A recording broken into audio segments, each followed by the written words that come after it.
வணக்கம் மக்களே, இது ஆச்சரியங்களின் அணிவகுப்பு 12 டக்கர். ரத்த ஆறு ஓடும் அப்படின்னு சொல்லிட்டு சினிமால வசனம்லாம் பார்த்திருப்போம். அதே மாதிரி உண்மையிலேயே ரத்த ஆறு, ரத்த அருவி ஒன்று இருக்கு. அதை பத்தின 12 டக்கரான தகவல்கள் உங்களுக்காக. நம்ம கற்பனைக்கும் எட்டாத ரத்த அருவி ஒன்று அண்டார்டிகால இருக்கிற மெக்மர்டோ அப்படின்ற பள்ளத்தாக்குல இருக்கு. அதுக்கு பேரு டாய்லர் கிளாசியா. அதாவது நல்ல பனிப்பாறைகளுக்கு நடுவுல ரத்த அருவி. எப்படி பார்க்கும்போதே டெரரா இருக்கா? ஹெஃப்ரித் டாய்லர் அப்படின்ற சயின்டிஸ்ட் 1911 அண்டார்டிகால ஆராய்ச்சியில் ஈடுபட்டு இருந்திருக்காரு. அப்போ ஈஸ்ட் அண்டார்டிகா சைடு போகும்போது பனிப்பாறையில ரத்தம் ஊத்துறத பார்த்து மிரண்டு போயிட்டாரு. அது என்னடான்னு உள்ள போய் பார்த்ததுக்கு அப்புறம் தான் தெரிஞ்சது அது ஒரு ரத்த அருவின்னு. இதுதான் நமக்கு கிடைச்ச கேக், இதை வச்சு ஆராய்ச்சி பண்ணணும்னு சொல்லி ஆராய்ச்சியில இறங்கிட்டாரு. கேக்கு கிடைச்சா சாப்பிட தானே செய்வாங்க. நம்மளோட ஸ்கிரிப்ட் ரைட்டரோட ரைட்டிங் அந்த மாதிரி. டாய்லர் இந்த அருவியை பத்தி வெளியில சொன்னதும் நிறைய பேர் கிண்டல் பண்ணிருக்காங்க. அதாவது விலங்குகள் அந்த சைடு ஏதாவது இறந்திருக்கும், அதோட ரத்தம் அதுல ஒழுகி இருக்கும், சரியா பாரு அப்படின்னு சொல்லிட்டு.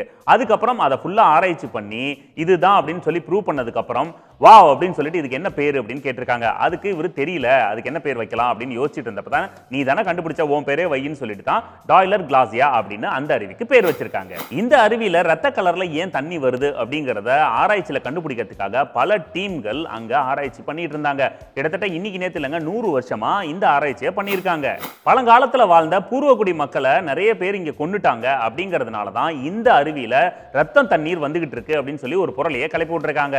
அதை ஆராய்ச்சி பண்ணியிருந்த ஆராய்ச்சியாளர்கள் கூட ஒருவேளை அப்படி இருக்குமோ அப்படின்னு நம்புற அளவுக்கு அந்த பொருள் இருந்திருக்கு. நான் நம்ம ஊர்ல தான் இப்படின்னு பார்த்தேன், எல்லா இடத்துலயும் இருக்காங்க.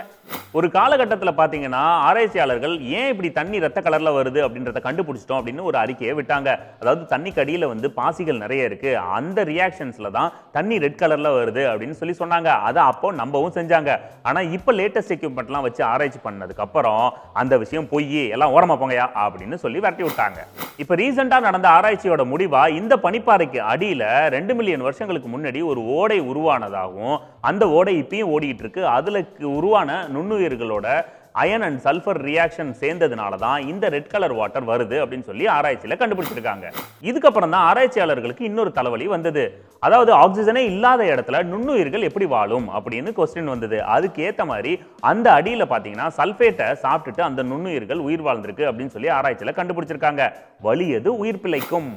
ஆக்சிஜன் மட்டும் இல்லாம வெளிச்சமும் இல்லாத அந்த இடத்துல சல்பேட்டை மட்டும் சாப்பிட்டுட்டு 17 வகையான நுண்ணுயிர்கள் உயிர் வாழ்ந்துகிட்டு இருக்கிறதுனால தான் இன்னமும் ரத்த கலர்ல தண்ணி அந்த அருவியில வந்துகிட்டு இருக்கிறதா ஆராய்ச்சியில கண்டுபிடிச்சிருக்காங்க. பனிப்பாறையில அழகா ஓடிட்டு இருக்கிற இந்த ரத்த ஆறு எந்த இடத்துல தொடங்குது, அதோட முடிவு புள்ளி எங்க இருக்கு அப்படிங்கிற விஷயத்தை இன்னைக்கு வரைக்கும் ஆராய்ச்சியாளர்களால கண்டே பிடிக்க முடியல. ஆமா, இயற்கையை அவ்வளவு ஈஸியா புரிஞ்சுக்க முடியுமா? இந்த ரத்த அருவி ஓடிக்கிட்டு இருக்கிற மெக்மெர்டோ பகுதியில் இருக்கிற அட்மாஸ்பியர், அப்புறம் அதோட தட்பவெட்ப சூழ்நிலை, இது எல்லாமே மார்ஸை ஒத்து இருக்கு. அதனால இன்னும் அந்த இடத்தை பத்தி ஆராய்ச்சி பண்ணோம்னா மார்ஸை பத்தி நிறைய விஷயங்கள் நம்ம தெரிஞ்சுக்கலாம் அப்படின்னு சொல்லி ஆராய்ச்சியாளர்கள் சொல்லிட்டு இருக்காங்க. நம்ம பூமியிலேயே 1008 பிரச்சனை இருக்கு, மார்ஸை பத்தி நமக்கு தேவையா? இந்த ரத்த அருவியில ஓடுற தண்ணியில அயன் ஆக்சைடு அதிகமா இருக்கிறதுனால எந்த உயிரினமும் அதை குடிக்க கூடாது அப்படின்னு சொல்லி ஆராய்ச்சியாளர்கள் சொல்றாங்க. அண்டார்டிகால நிறைய உயிரினங்கள் இருக்க போறதில்ல, அதனால அந்த பிரச்சனை கிடையாது.